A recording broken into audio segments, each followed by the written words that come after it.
Edlund. And I'm Kiyan. And this is Inevitable, that podcast we really should have seen coming from like a jillion miles away, because this week we watched Trash. Written by Ben Edlund, Jesus, already off to a great start, and Jose Molina. Directed by Vern Gilliam. And aired on, June 28th, 2003, originally on the Sci-Fi Channel is when it first aired, because Trash is the first episode of Firefly, in the order that we're watching it, that didn't originally air in the series' original run on Fox. Right, so if you, and you meaning the audience, remember, basically what happened was when Fox canceled it, they kind of just skipped ahead to the end of the show, and they were left 3 episodes fully recorded and edited, post-production, ready to air, that Fox never ended up airing, and didn't end up getting aired for another year until Sci-Fi picked up the rerun rights and aired those 3 episodes for the first time. Right. Well, almost a year. It was 6 to 9 months. 6 to 9 months, yeah. Close enough. 6 months is like 6 years. Yeah. Yeah, true. That does, if you didn't check the show notes back when we said we'd put this in the show notes, which we did, a couple weeks ago we were wondering whether Firefly ever aired again after its initial airing on Fox, or whether the unaired episodes were only included on the DVD release. And, obviously, it turns out it did air again on Sci-Fi Channel, and that's when these episodes were originally aired. Oh, actually, we should also, we should just say, reiterate that, when Fox skipped ahead to the end of the show to air the final episode, what they skipped ahead to was Serenity. Just to remind everyone how weird that was. Well, Fox, nobody does it like Fox. Is Fox? They actually didn't skip straight to Serenity. Yeah, I just looked this up to double check. They actually did skip to Objects in Space, which is what we're going to watch as the final episode of the season, because it was intended to be the final episode of the season. So they just kind of skipped from War Stories straight over to Objects in Space, skipping over 3 episodes, and then they aired Serenity. So it wasn't a skip straight to Serenity. Yeah, what was it? Objects in Space? Yeah. I'm looking at the airing order right now, yeah. Yeah, so the next 2 episodes we watch after this one also went unaired initially. Right. Well, last week I joked about Trash being trash. It wasn't really trash. I did think this was the weakest episode of Firefly so far. I don't think I was as negative on it as you are. Well, which of the ones we watched before this would you say you didn't like more than Trash? Probably Shindig, honestly. Maybe that's a controversial statement. I would say this is definitely second or third worst that we've watched so far. I'm not trying to say that I really liked this episode or thought it was great. I really wasn't as negative on it as you, and I don't think it was the worst we've seen so far. I really think something like Shindig was probably the worst, just because I found Shindig really, really boring. Yeah, I found this one boring. Saffron as a character was maybe pretty interesting in Our Mrs. Reynolds. Using her again in this, I don't know. I wasn't too keen on it. Didn't really care. I was, was fine on it. It didn't really add anything to the heist plot of the story, except, the revelation that she was married to what's his name, who they were robbing from. I don't remember what his name was. Durin, yeah. But I also didn't feel like it detracted anything from the episode. The most interesting thing to me was that her inclusion leads to a line of dialogue that states that this episode takes place 6 months after Our Mrs. Reynolds. Yeah, why is that Because there are only 4 episodes that occur between Our Mrs. Reynolds and this one, and like it really didn't feel like 6 months of time had passed. Well, I mean, why not? It's not like there's some sort of, scale that, episodes to amount of time passing in the world of Firefly. Like, well, sure. Fine, if you want to be like that. I do want to be like that.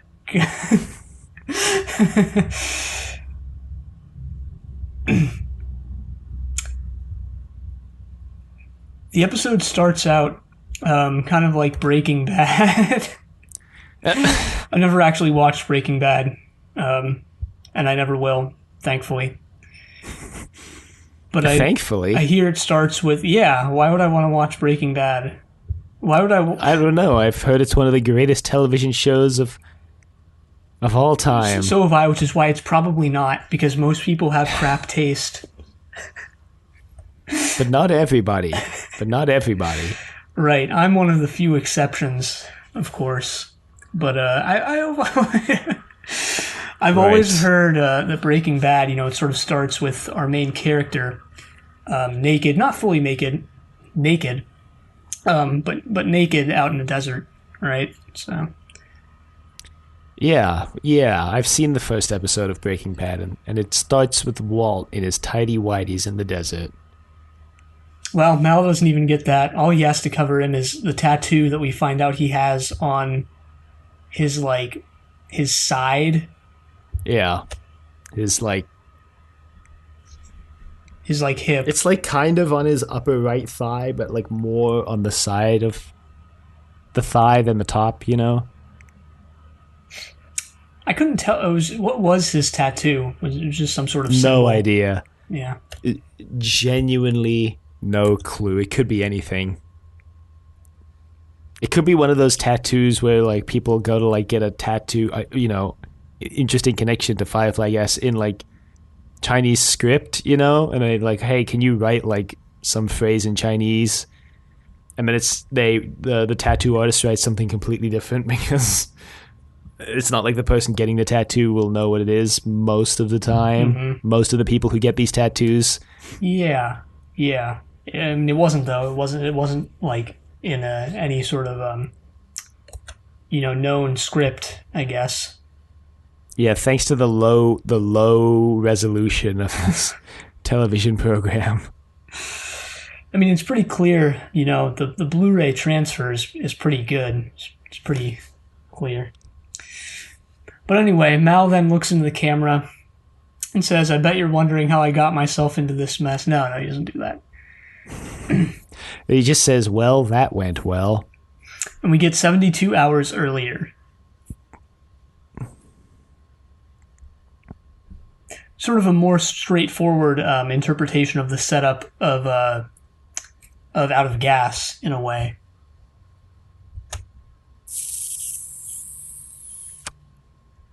Yeah. Same setup, doing far less interesting things with it. It's not exactly the same setup. This is doing what I thought Out of Gas was going to do, which was just like do a straight flashback and show us the entire plot of how we got there, whereas Out of Gas is more like a concurrent kind of narrative. Right, and also this is, it's a lot more tonally comedic as well. Out of Gas just starts with Mal bleeding out. This is, the conclusion of Trash, what it leads to is funny, right? Well, maybe it's not, but it's definitely more tonally like humorous, at least. Yeah, we should mention that the last time on Firefly, I don't know if you get those on the Blu-ray transfer, but we do on the Hulu ones, includes scenes from Our Mrs. Reynolds, of course, but then also scenes from Shindig and Ariel. Ariel makes more sense, like when you follow the like B plot of the episode, but like the scenes from Shindig are kind of like, okay, I guess. Yeah, why were they showing scenes? What scenes from Shindig were shown? A guy, the guy being like, "Oh yes, I own her now," and Mal punching him in the face. There was one other scene. That's the only one that I remember. There were like 2 scenes from Shindig. I mean, I guess it makes sense. That was the last time we really, in a heavy way.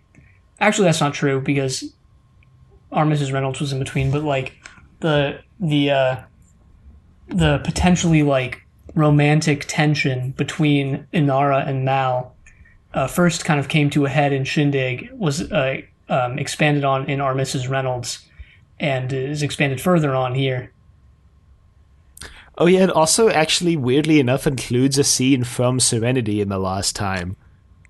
On which I imagine, like, if this is how it actually aired, would have really confused people watching this for the first time. Yeah. Because, it just includes the scene of Shepherd Book meeting Inara and being like, "Oh, counselor," and Mal being like, "She's a whore." Oh, so I guess Shepherd Book actually had 2 shots that he was in your version of the episode, instead of the just like literal 1 3-second shot that he was in this episode. I thought at first that like him and Simon and River just were gonna like straight not show up in this episode. Now, Simon and River actually ended up being somewhat of a big deal here. Simon revealing that he's truly like fit to be a criminal mastermind. Like, if this guy, his life had zigged instead of zagged, he would be like Mal, but competent. Yeah, well, we're gonna get there. We're gonna get there because that was a scene. Yeah, so just to preempt that, I had no memory of Simon like hiding this sinister side of him. Not hiding because maybe he's not even aware of it, but like just having this sort of sinister side to him. That was completely not on my radar coming to this show again after like 6 years.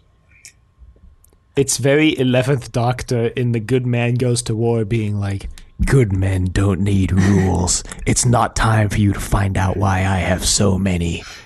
Check out. Yeah, that episode would have been way worse if Matt Smith had delivered the line like I just did. Check out Trust Your Doctor, our Doctor Who podcast. Another thing that was completely, I guess, just voided from my memory was this episode in its entirety. I didn't remember that this one existed.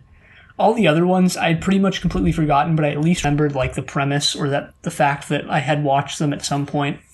I had no recollection of watching Trash. Maybe you never watched Trash. Did you ever think about that? Yeah, maybe the version I watched skipped over the 3 episodes that Fox skipped. Who knows? I guess if I have like also similarly no memory of The Message and Heart of Gold, then I think that might be the case, actually. I guess we're going to find out next week. Mm-hmm. Either that or my memory just sucks. More than I already thought it did. It's okay. I've been there. So, 72 hours earlier, Mal is on a mysterious mining planet where he meets his good old buddy who's been in every episode so far, Monty Reynolds. Recurring character. It's nice to see these guys, meeting some familiar faces. Just kidding. Monty's never shown up in the show before. They're just acting like they're best buds. Well, they're old war buddies. Well, they are best buds, yeah. I meant the show is acting to us as if we've seen Monty before. It is? I didn't think so. That's what it felt like when I watched it. It was like, yes, we're good to see you again, Monty. Like, okay. Which I guess is mostly just Mal being like, nice to see my old war buddy. But just like the way that the lines are delivered, the way the whole thing is shot to me felt like, yes, Monty. Everybody's favorite Firefly character, Monty. I guess it did its job then, right? I guess, yeah. Well, they're kind of just, shooting the shit. You don't, and then you Mal's don't have like, to hey, edit that you out. shaved your beard. That's not a swear in that context. If you hadn't drawn attention to it, I was just going to move right on and not even comment on it. So Mal says something like, "Oh, you've changed something. Wait a minute, you've shaved your beard." And he's like, "Yep, yes, I did. Shaved my beard for my wife." And Mal's like, "You got married? What?" What? Yeah. Enter stage left. Everybody's favorite Firefly character. Yeah, the actual character that we've met before. Saffron. Or as Mal calls her, Saffron.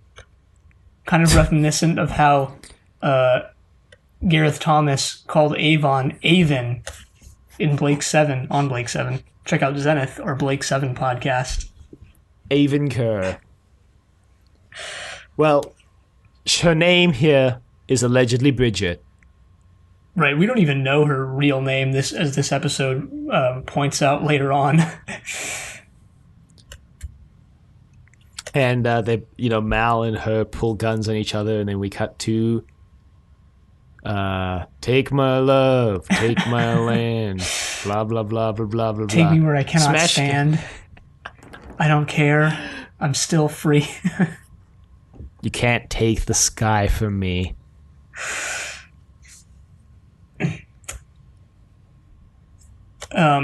They start actually fighting, and I don't know. This is a little weird to me. Monty just kind of stands off to the side while his wife, who he thinks is his wife, and who technically is probably, just gets beat up. I don't know. I feel like if your wife, if your spouse was getting beat up, you'd jump in to save them.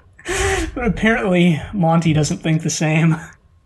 Well, he does eventually jump in and go, "Yo, yo, yo, what's going on?" Right. And Mal's like, "She can't be your wife because she's my wife." And he goes, "That doesn't make sense." Mal then explains the situation.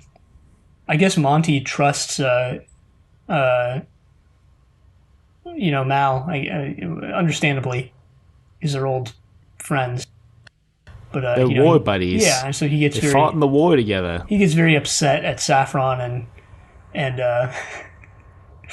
he leaves. He's like, "I shaved my beard for you."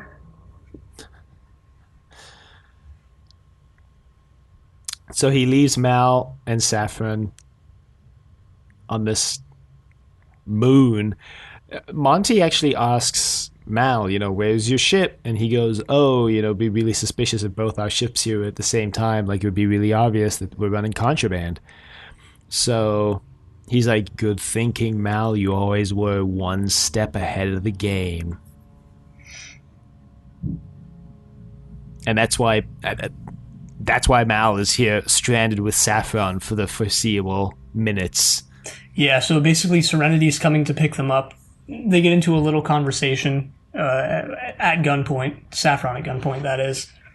She claims that she has a big job lined up and that Mal would be a fool to leave her here because he'd be a fool to pass up the opportunity. Well, it's kind of funny because he tells her to walk away and leave him alone, and she's walking away with his gun pointed at her, and she goes, "Well, I guess I'll walk away and keep the knowledge of this really big, really easy score to myself." To her credit, it actually is a really big, really easy score. Granted, they should have seen the double cross coming from, miles away, like we mentioned, but she's right. If you believe Inara, they did see it coming from miles away. Yeah, that's true. Which we have no reason not to believe Inara, so... So you don't actually get in this scene that Mal... all right, let me back up. So Saffron says that, she would do anything to get off the planet, the world, the moon, whatever this is. She would even go so far as to stow away in one of the boxes, which seems like it would suffocate you, but whatever. You just cut a hole. Yeah. A breathing hole. Mm-hmm. We don't see we don't get the fact that she actually does that. The Mal lets her stow away in one of the boxes yet. Because we just see him walking onto Serenity, right? Patching up the bloody nose he has. Yeah, tissue stuffed in his nose. Everyone's like, "What happened out there?" He doesn't want to talk about it. I thought we liked Monty. Yeah, they're all kind of snickering and laughing at him. Alan Tudyk back out again with his, I don't even know what you call it, his improvisations, right? His sort of little mannerisms that aren't in the script in full force in this scene. I would assume they're not in the script. I don't know for sure. I had the word right there and I immediately forgot it. Damn. His, like ad-libs or something like that? Not really, because there wasn't lines ad-libbed, but it was like, yeah, I don't know. Quips. That's the word I was looking for. Some of Mal's quips. Oh, Mal's quips? Yeah, that's what he's doing, one of his legendary quips, Which was what?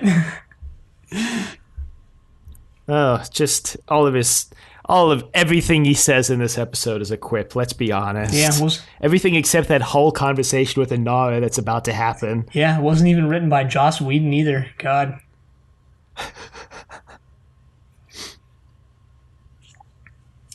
Which, yeah, so Inara is looking for trouble. Just kidding. Well, no. She's looking for clients. Yes. They haven't been on what she deems a respectable world in ages. Yeah, she's like, you have not been giving me any work. And he's like, yeah, you're renting a ship from a smuggler and a wanted criminal. We can't go to those, central worlds all the time. She thinks otherwise, though. She says, like, she reminds Mal, I guess. I don't know if we had ever actually seen this or if she's referring to Ariel, but she says, like, the biggest job they ever pulled off was on a central planet. I think she is referring to Ariel. Pretty sure she had a line before that made it clearer that she was referring to Ariel specifically. Huh. Something about, I think she says something about Simon. Oh. About how Mal didn't even plan their last job. Yeah. And then she says that the biggest job they ever pulled was in a central world. Man, the ripples of Ariel are stronger than I imagined they would be. It's like everything before that was very episodic, but it's like we keep getting reminded about Ariel.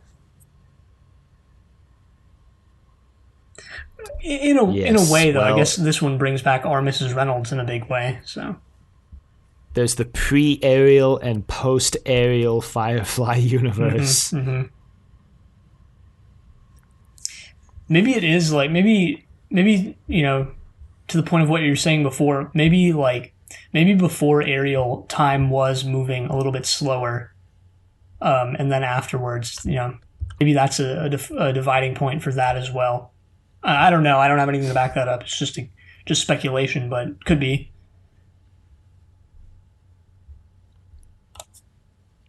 Or maybe it's just been like 5 years since the show started. Well, it's been 6 months since I'm Mrs. Reynolds, so... Oh, maybe not 5 years, but a year, maybe, or something like that. Could be.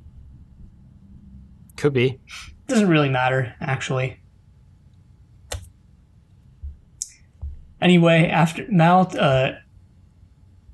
takes offense to what does Inara call him? She calls him a specific name. Basically, she just petty thief. She calls him a petty thief, then he goes petty. Yeah, after the 10 million times he's called her a whore so far. I know, this whole thing was like so weird because it was like he immediately made her feel really bad because like, petty, really? And like, I don't know. It's like, yeah, exactly like what you said. He's called her a whore like so many times, which is like, he can. It's a really offensive word, out, but he can't take it. Is the idea? Yeah, exactly. So he storms off, goes to the cargo bay, unlids one of the packages, and lo and behold, Saffron is inside. So after having his thieving career besmirched by Inara, he decides to take this job. Yeah, he cracks open the case. He's like, all right, what's the job?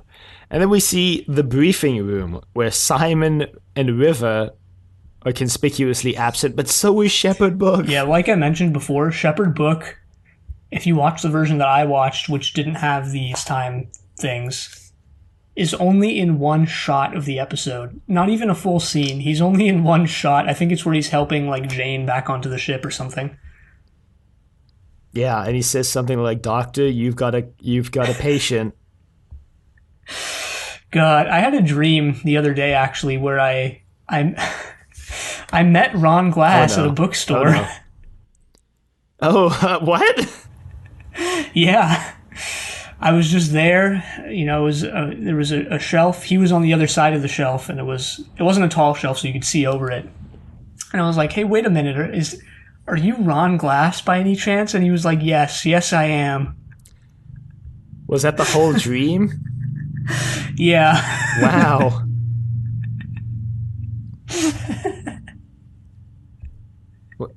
What? Wow. I always wonder, like, what are our dreams telling us? But for that one, I just have no idea. I just honestly, yeah. I think it's telling us that Shepherd Book is the most underused character in the show. Well, we all knew that. And he doesn't deserve to be, so I'm compensating for that with my dreams. Where even in your dream, he only appeared in one scene. God, you're right.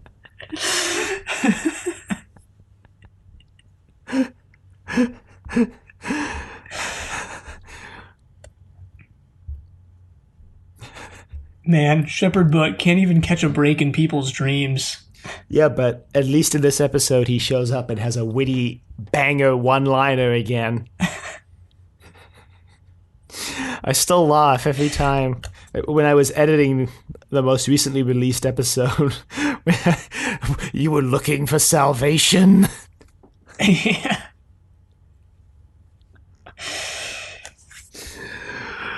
Okay, we're not at Shepherd Book yet. We're at the briefing where Shepherd Book is conspicuous by his absence. Saffron explains the plan. Basically, she knows of, and later on we find out knows, a guy who's sort of he's a collector of like old artifacts, and he at one point came into possession and still is in possession of like one of the very first blaster gun things. Laser rifle, I think. Laser pistol, right. Sorry, excuse me. Mm-hmm. Supposedly one of the forerunners of like the technology that everyone in this universe uses, and it's priceless. Yeah, well, apparently he's got a whole collection of like rare artifacts, and that one is the most valuable. Mm-hmm. So her idea is to steal it. He's the guy, Durin is his name, lives in this sort of floating palace. Yeah, he lives above a vast sea. Floating city. It's Columbia from BioShock Infinite. Yeah, well, so it seemed to me like it wasn't a singular floating city. Maybe the collection of these places was a city, but it seemed like it was just sort of floating houses / communities that all like grouped together into a city, if that makes sense. Yeah, no, my interpretation of it was that each little floating thing was like its own building or its own house, and like the collection of all of them formed a city. Mm-hmm. So this guy's obviously fabulously wealthy, and he's throwing this party, which they're going to use as an opportunity to sneak in. The only problem with this plan so far is that the gun is like tagged, and as soon as it's taken out of the complex, they'll be alerted to the fact that it's being taken out of the complex. Yeah, except it's like tagged in the worst way possible. Like instead of using a GPS location tag, it's like every door in the entire complex, if it passes through that door, it recognizes it. And this incredibly dumb tagging system leaves open the possibility of it leaving through the garbage chute, as we find out later, thanks to Kaylee. Right. They kind of, I think they split up and like try and like figure out a way to get it out of the house. And Kaylee's the one who comes up with a plan. and the plan is to throw it down the garbage chute. Right. It's a little more complicated than that, though, because the garbage is collected. It was some like very quick interval. It's like it wasn't once a week. It was like it's collected immediately by the trash drones. Yeah. So the other part of this plan, the one part of the plan is that Mal and Saffron are going to infiltrate and steal the gun and throw it in the trash. The other part of the plan is that while they're doing that, the rest of the crew is going to be reprogramming the drone to take the trash that it picks up out to the desert so they can go pick it up. Yeah, they're just reprogramming its destination coordinates. Right.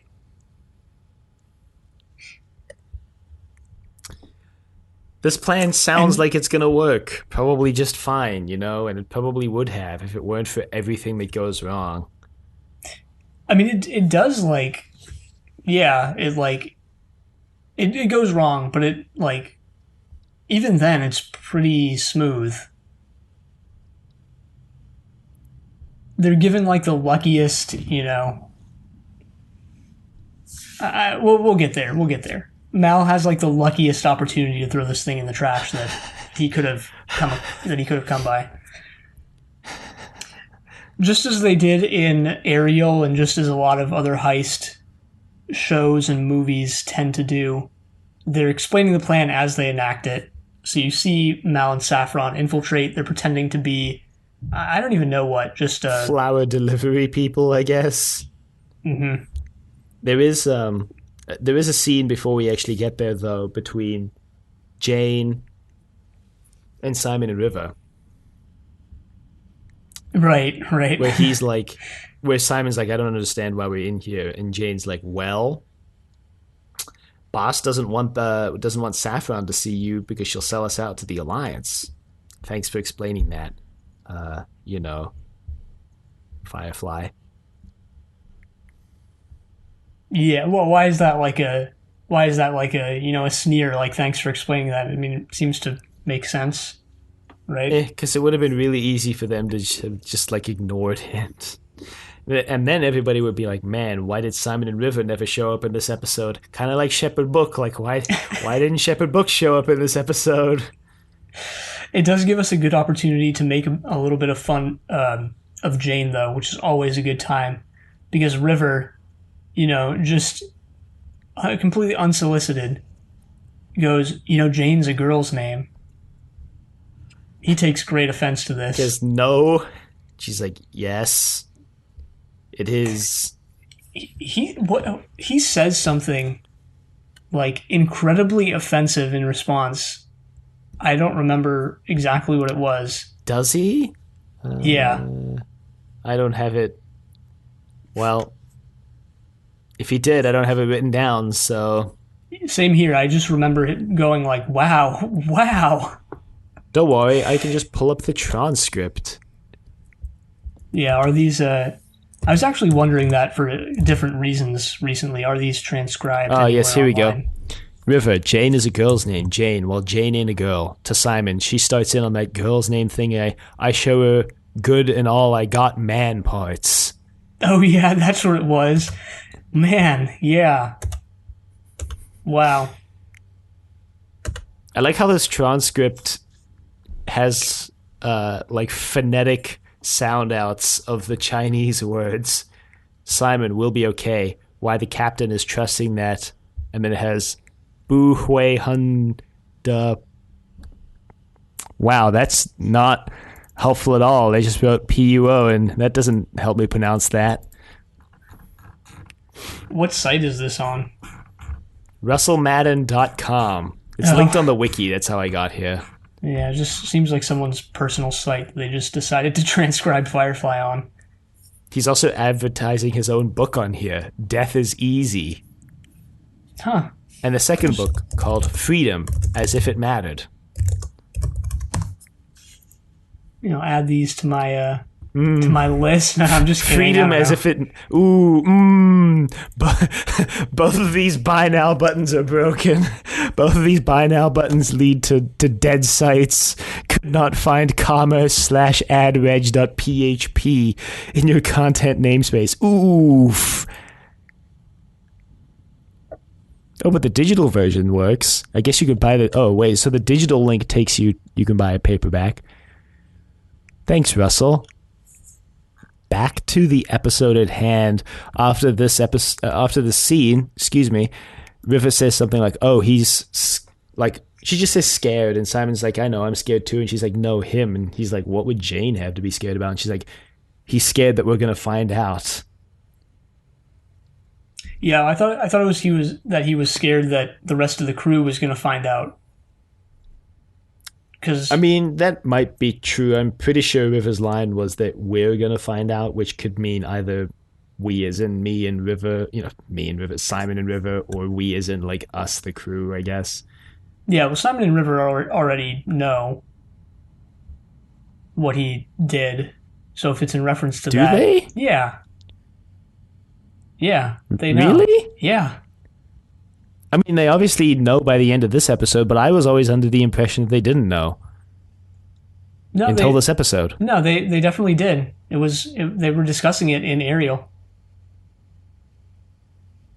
Simon and River knew that Jane sold them out. Yeah.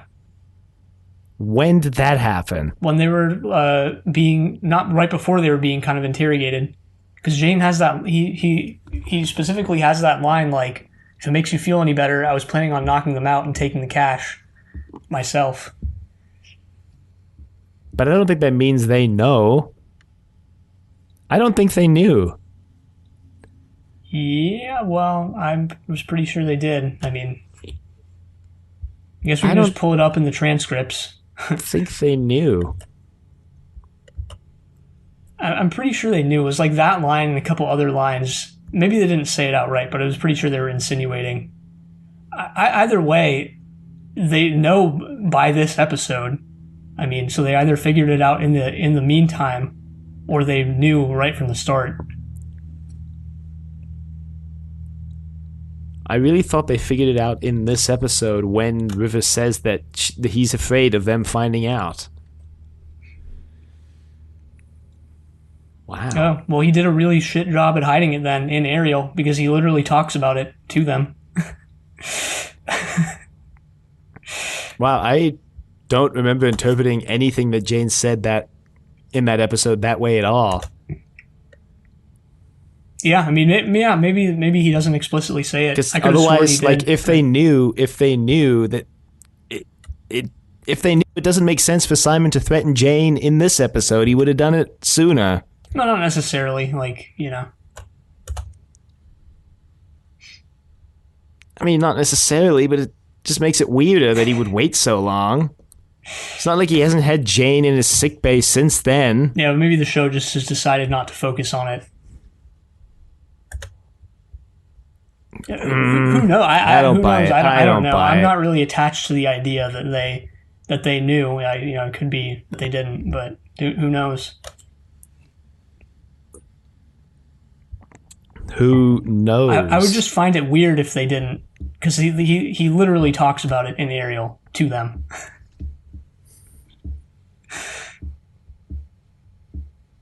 Which maybe I just find it weird that they would know. But yeah, which maybe doesn't line up with what's here. I don't know. Maybe the audience can weigh in. Did they know? Didn't they? Yeah, let's get the audience to weigh in here. I guess it would be did they know, did they not? Because didn't they also means that they did.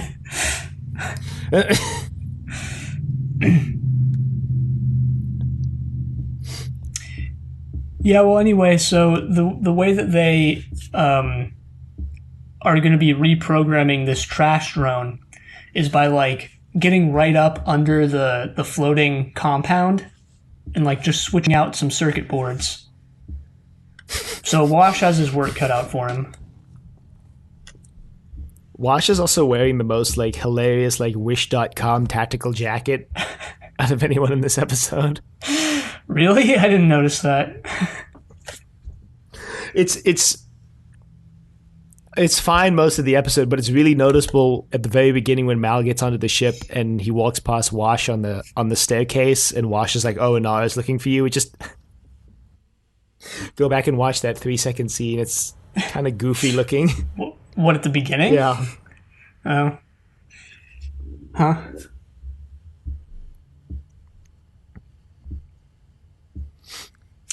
Well, Mal and Saffron get to the room with no trouble at all.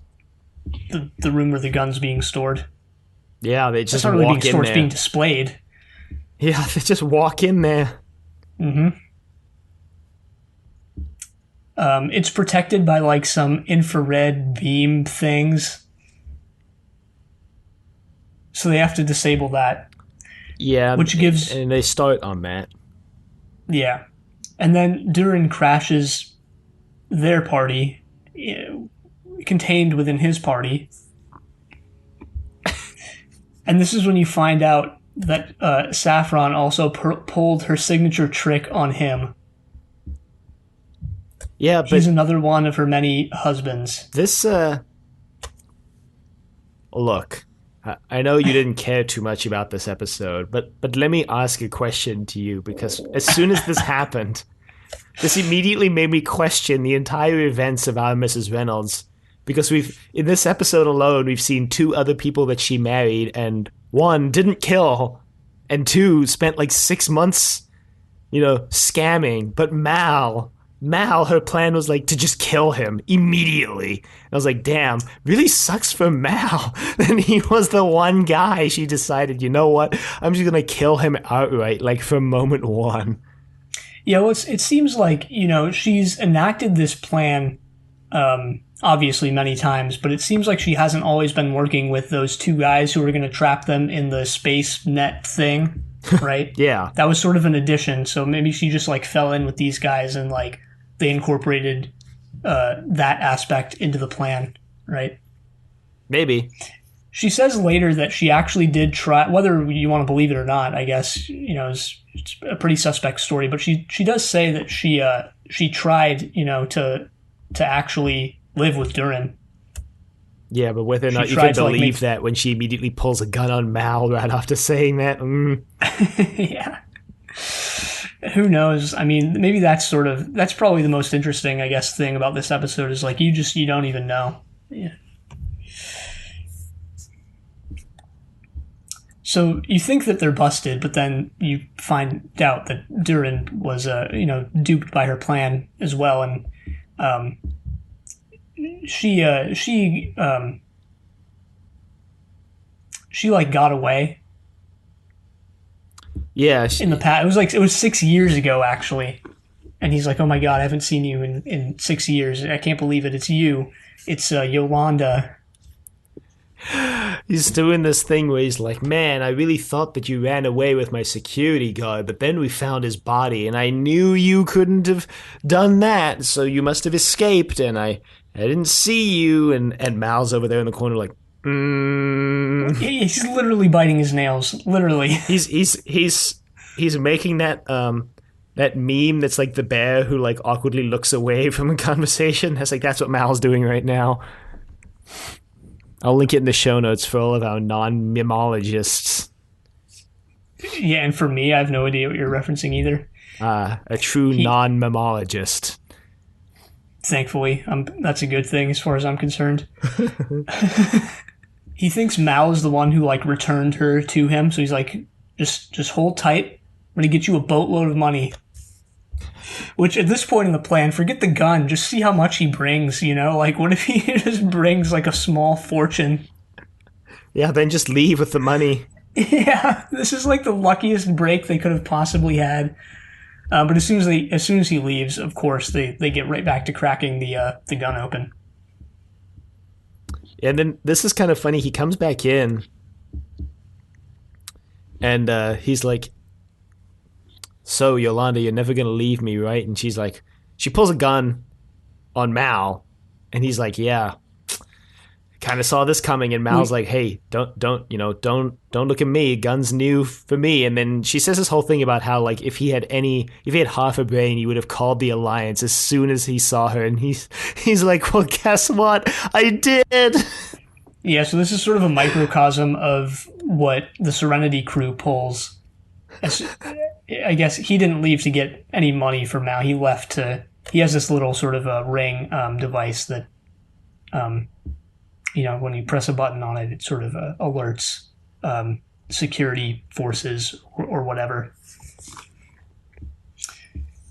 The idea, though, I don't know if we said this, but like the idea is that she pulls the gun on Mal to backstab him, and Durin walks into that scene. Well, they then have to escape together.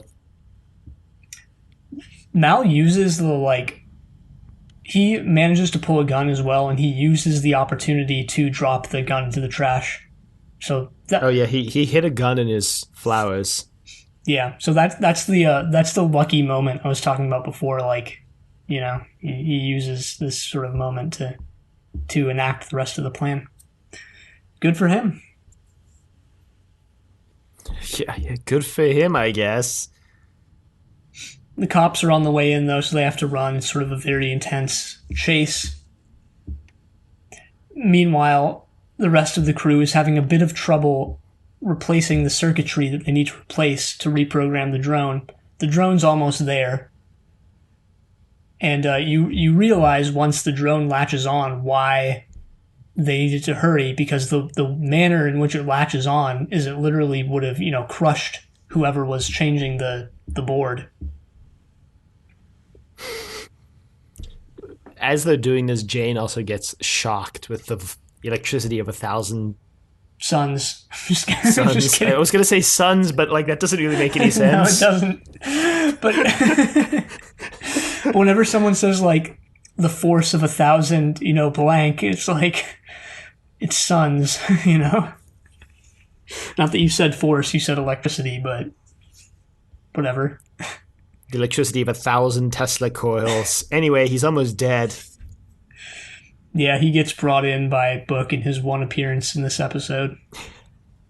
And his one line, "Looks like you have a patient to see, Doctor."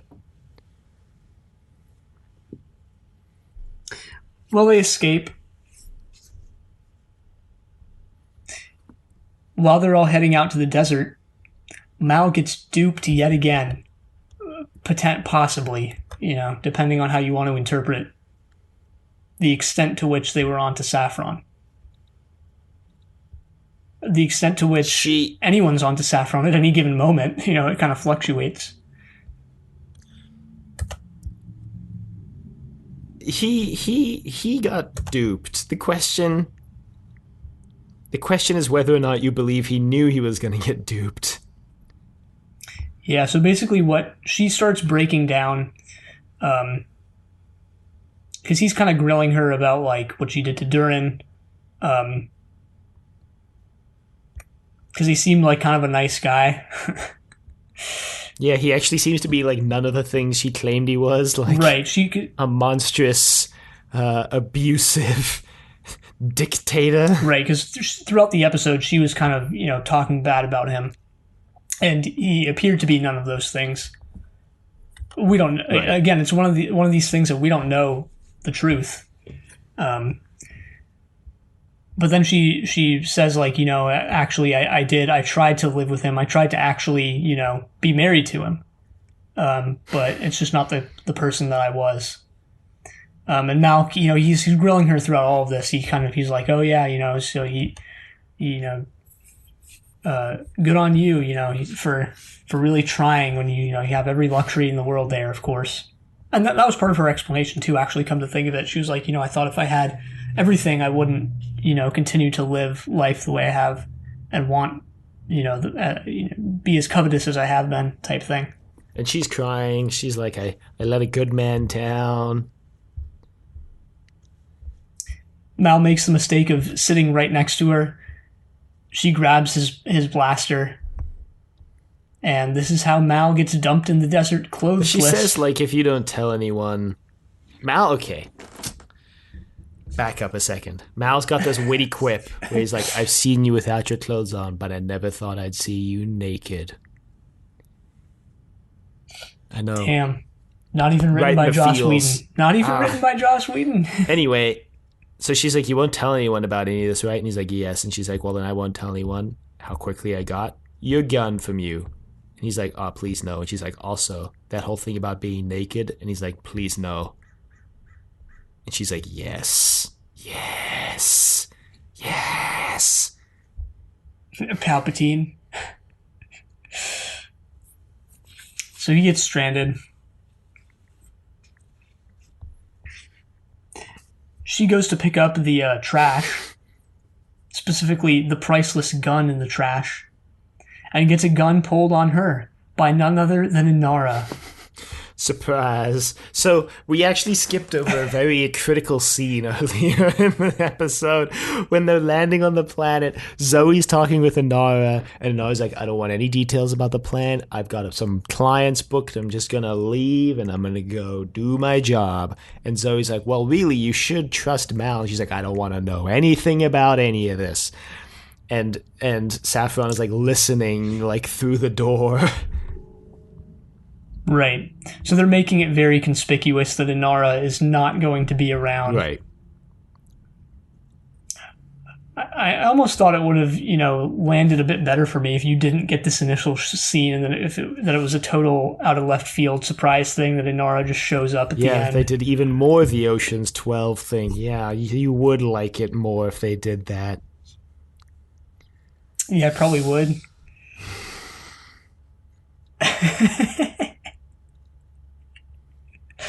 No comment. Well, she traps Saffron in the in the trash container. Yeah. And that's that. Jane is getting his injuries treated by Simon. And, Simon just he's got sort of a scene that makes him seem very villainous. He's just breaking out his auric gold finger in him, Jane's on the operating table, and Simon's just like, can you move your arms? And he's like, no, they're not moving. And he's like, do you want to know why? Jane's like, He's like, I paralyzed you, Jane. I paralyzed you. For medical purposes, but I can paralyze you whenever I want, Jane. Just remember that, Jane. I know at this point you think he's just going to take a scalpel to Jane's throat or something, but no, he basically goes like, the reason that I sedated you is that since your spine was injured, I didn't want you to jerk awake and injure it further. And, that's the thing with me, Jane. As long as you're on my operating table, I'll never hurt you. He basically, and he sort of continues and says something along the lines of like, we're in this together. So it would behoove everyone in this situation if we acted like we're on the same side. And it's like, oh my God, Simon. I actually think this scene would have been more effective if Simon had just walked off, but what happens is that he walks off and then River pops her head and he goes, oh, and also I can kill you with my mind.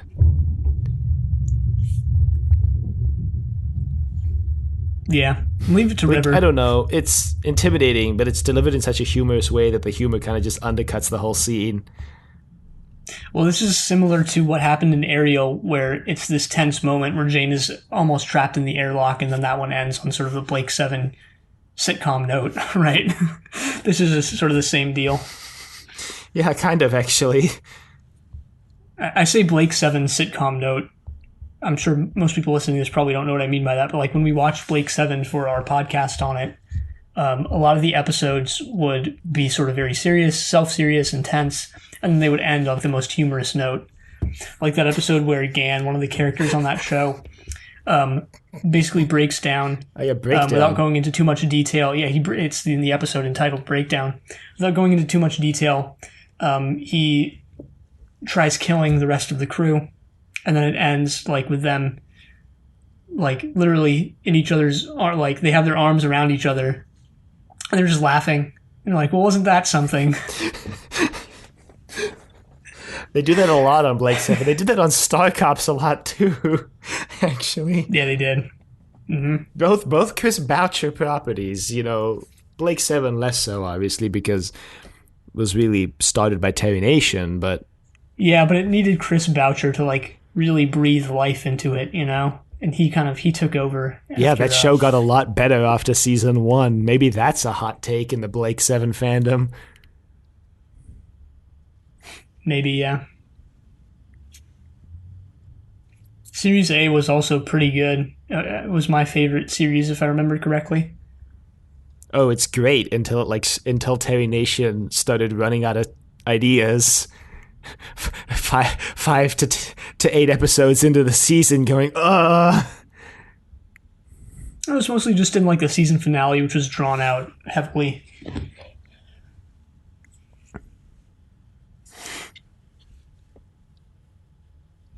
Anyway, the episode like ends. Does it end with the Simon and River and Jane scene, or does it end where Mal goes back onto the ship fully stark naked?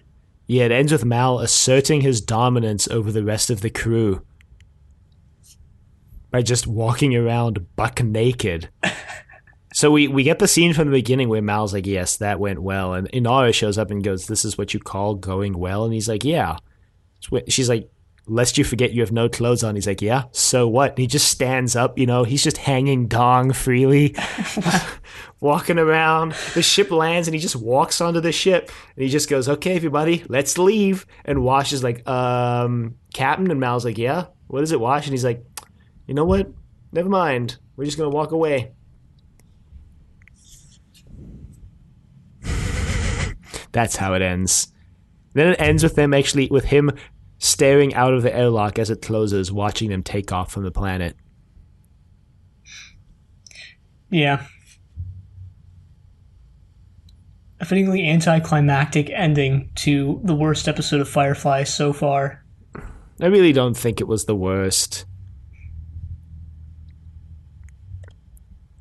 Really don't think it was the worst. I didn't find it boring at any point. I didn't really... I wasn't bored at any point during this episode. I was entertained all the way through, especially so with the twist that, Saffron had dated... what's his name? Married him, actually. Already forgot his name.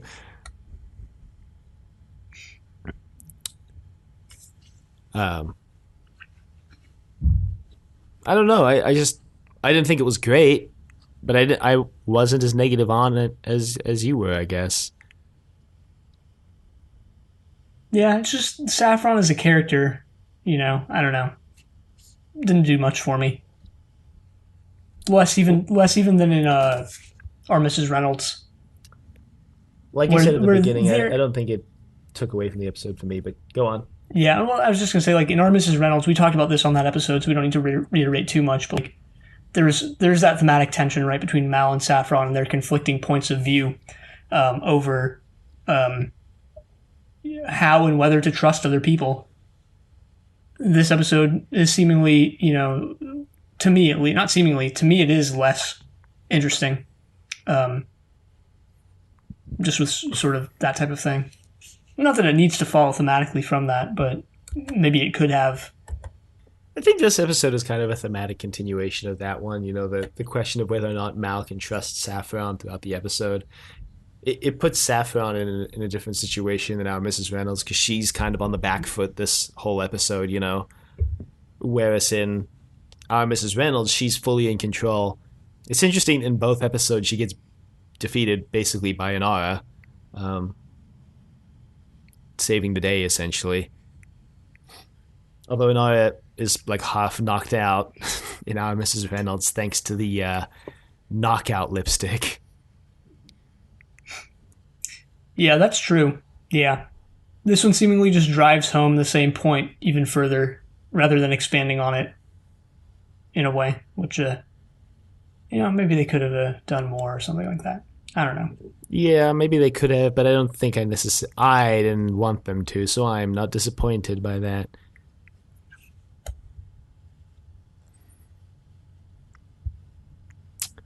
I don't have much to really Say. discuss. Neither do I. Anything else to discuss about it? The only, Western thing that I noticed was maybe that guy at the beginning, like his handlebar mustache. Like his look in general was seemingly very Western. That that prototype laser pistol they found was the most Western looking gun they've had in the whole show. I guess I don't even really remember what it looks like. Like they kind of focus on it a little bit, but like its appearance didn't stick in my mind. It looks suitably prototypical, suitably like a prototype. But yeah, no other Western tropes for me, I suppose. I guess that takes us into America's 10 actors. I guess I'll just start then. Whatever. Yeah, sure. Why not? The guy who played Durin was named Dwyer Brown. He seems to be a pretty prolific actor. Doesn't seem to be very active anymore, though, which is all right. He started in the 80s and had a ton of credits then, and in the 90s and into the 2000s as well, including The Twilight Zone, the 1985, or the 80s one, which he was in 1985. To Live and Die in L.A., that movie that came out also in 85. What else here? The Cutting Edge, I don't know what that is, but it seems cool. Gettysburg, the movie. Quantum Leap, the TV series. Deconstructing Sarah, the TV movie, which I feel like I've heard of. I don't know what it is, but it rings a bell. ER, Seventh Heaven. What else here? Chicken Soup for the Soul, the 1999 series. Without a Trace, Criminal Minds, Ghost Whisperer, Nice. CSI in 2010. And then, he sort of petered out acting in the early 2010s. His most recent credit, according to IMDb, is in Rizzoli and Isles in 2016. I don't know what that is, but it's some TV series, it looks like. I've heard of it. It's based on a book series, if I remember correctly. It's like a police procedural, basically.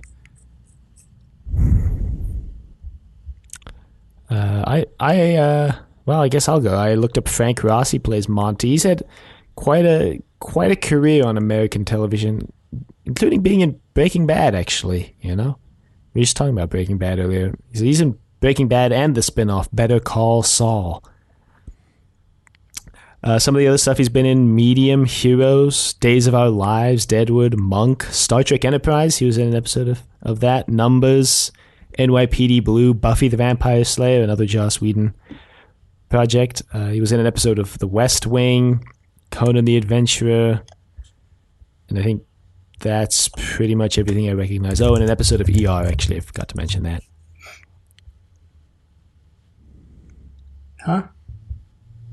Well, I guess that wraps up this episode. If you would like to email us, you can reach us at thedoctor@decadentvegetable.com. Questions, comments, concerns, angry rants, love letters, your thoughts on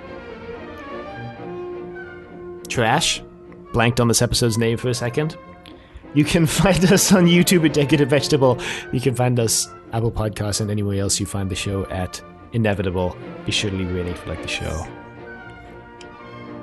Check us out on Facebook. Trust Your Doctor. Like us on Facebook. Also check us out on Twitter at TYD Podcast. And follow us on Twitter. And next time, we're going to be watching The Message. But until then, the end.